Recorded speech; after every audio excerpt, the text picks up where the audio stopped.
Kal Kadosh Shalom Uvracha. La paracha de Bo, qui vient terminer les 10 plaies, parle, après que justement les trois dernières plaies s'abattent sur l'Égypte, de la première mitzvah que les Bnei Israël reçoivent en tant que peuple. La première mitzvah de la Torah est la sanctification du mois, Kiddush HaChodesh. Nous savons que le temps dans la Torah, bien qu'il y a effectivement cette notion de temps et cette notion de cycle du temps, Akadosh Baruch Hu nous donne la mitzvah de fixer le temps. Ce sont les Chachamim qui vont fixer le début du mois. Nous savons qu'un mois a tantôt 29 jours ou alors 30 jours. En fonction de la lune, les témoins vont venir au Sanhédrin et vont témoigner de la position de la lune et de l'aspect de la lune. Et en fonction de ce témoignage, les Chachamim vont proclamer Rosh Chodesh. Pourquoi nous donner cette mitzvah en tant que première mitzvah que le peuple juif ne peut pas encore vraiment faire, que le peuple juif va devoir attendre d'arriver en Eretz Israël, d'avoir un Sanhédrin et de pouvoir proclamer Rosh Chodesh, alors que, a priori, il y a des mitzvot beaucoup plus, on peut dire, beaucoup plus utiles ou beaucoup plus importantes dans leur ordre et dans leur importance. Pour répondre à cette question, on va essayer de comprendre un mot du pasuk. Le pasuk nous dit la chose suivante. Vayomer Hashem el Moshe, Chodesh hazel lachem Rosh Chodashim, Rishon hu lachem.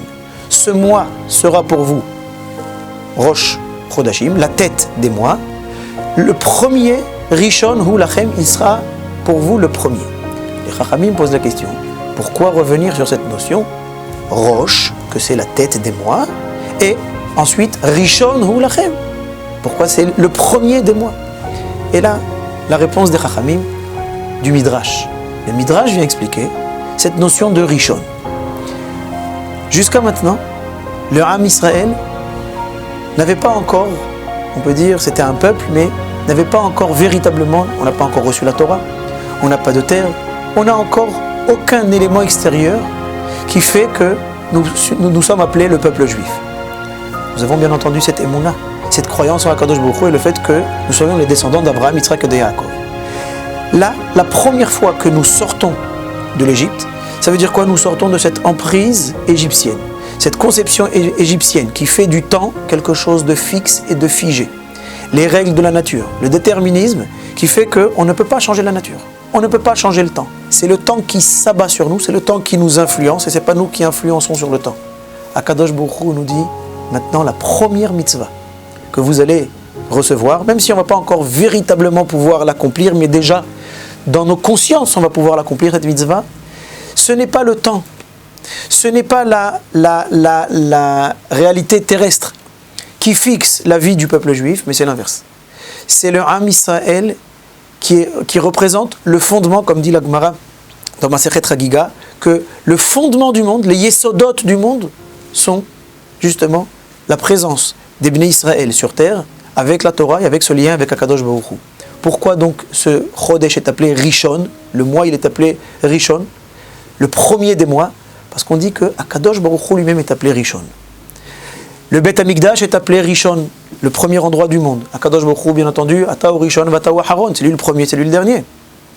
Le Mashiach est appelé Rishon, lui-même, Rishon et Tzion Ineinam. Mais il y a aussi quelqu'un qui est appelé Rishon, c'est Esav. Esav, avec tout ce que Esav représente, c'est justement le dernier exil, il est aussi appelé Rishon. Vayetze à Rishon Admoni. Pourquoi? Malheureusement, souvent, dans un monde où toute la réalité terrestre est très très forte et très présente, alors quelqu'un va croire que Rishon, Esav, il est aussi Rishon. La technologie est aussi Rishon. La science est aussi Rishon. Akadosh Baruch Hu dit non. Le premier mois, il est Rishon parce que moi, Akadosh Baruch Hu qui est appelé Rishon, je vais me dévoiler, je vais vous sauver de ces Égyptiens et à la fin des temps, vous serez sauvés aussi de Esav et de toute cette influence.